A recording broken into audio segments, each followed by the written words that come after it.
通知廚房。大家好，我係通少，歡迎嚟到通知廚房。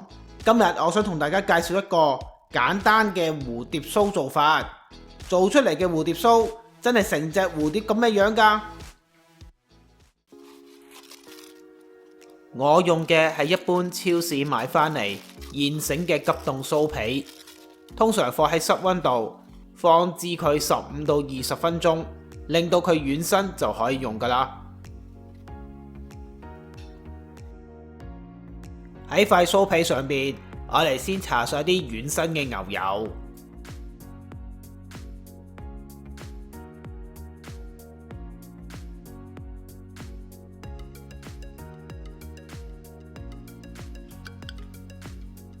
然後就喺上邊平均咁樣撒一層糖上去。我用嘅係黃糖加白砂糖，再加肉桂粉。你冇黃糖嘅話，可以改用全白砂糖去做，不過焗出嚟就冇咁靚仔。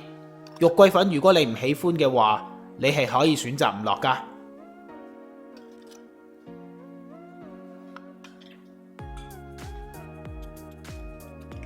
然後我哋可以用手，或者好似我咁樣，用一支碌麵團嘅棍，輕輕喺酥皮上邊將啲糖壓實。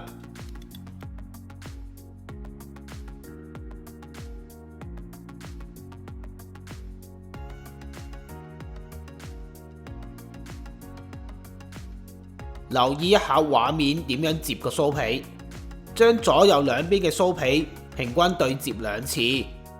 你會見到酥皮對摺嘅方法左右係大細不同㗎。我哋係要做一個蝴蝶嘅翼出嚟，而蝴蝶嘅翼就係英文字 B 字嘅圖案，所以唔會大細一樣㗎。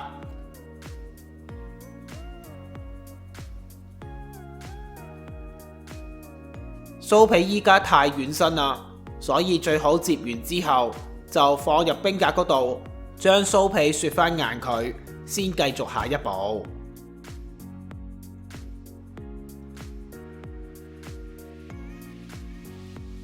酥皮雪返硬之後，就可以對摺埋一齊。喺對摺之前，最好撒返少少嘅麵粉上去，等佢兩邊唔好黐埋一齊。酥皮摺好咗之後，我哋就可以開始將佢切開。留意一下畫面嘅切法，第一刀我哋唔切斷佢嘅，去到第二刀先將佢切開。每一刀相隔大概係0.5 cm， 而切開嘅位置係頭先對摺嘅封口位，千祈唔好切錯啊！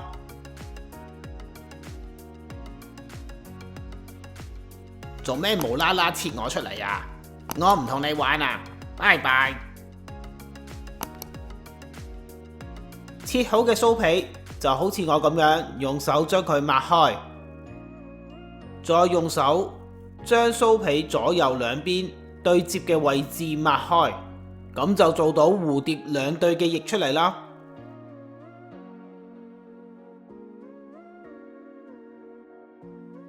整好嘅蝴蝶酥皮就放上去已經鋪咗牛油紙或者烘焙膠墊嘅焗盤上邊，焗爐呢個時候要預熱好先。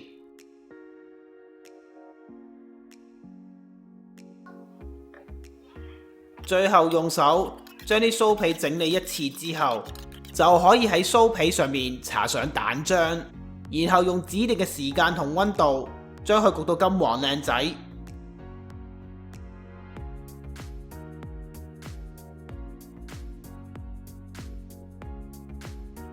蝴蝶酥依家就焗好啦，你睇下幾多隻金黃嘅蝴蝶喺度？哇！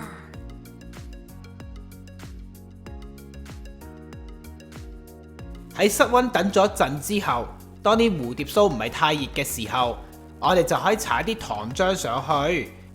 冇糖漿嘅話，你亦都可以搽啲蜜糖上去，甚至搽啲楓樹糖上去都可以㗎。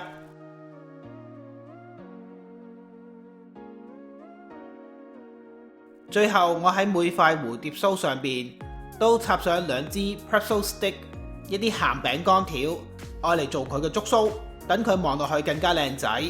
如果你冇呢啲 pretzel stick 嘅話，你都可以唔做嘅，唔緊要㗎。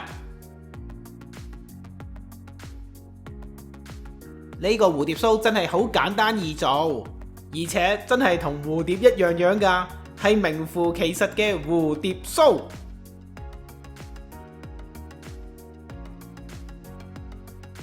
點蟲蟲，蟲蟲飛。各位，我就去撲碟先啦，你哋就快啲執齊材料，自己試整一次啦。如果大家發覺個酥皮太過軟身啦，太難操作嘅話，不妨放喺冰格嗰度雪佢10到15分鐘，令到佢硬翻少少之後，就會容易操作好多噶啦。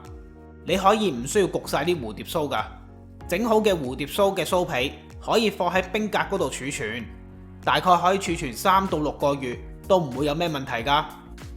材料正確嘅份量、食材嘅牌子同埋相片，都可以去我文字食譜嗰度揾到。喺呢條片嘅煙火就有呢個食譜嘅連結提供俾你去參考噶啦。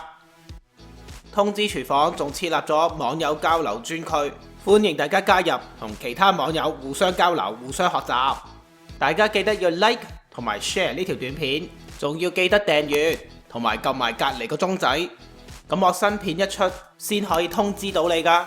多謝大家收睇，下次再見，拜拜。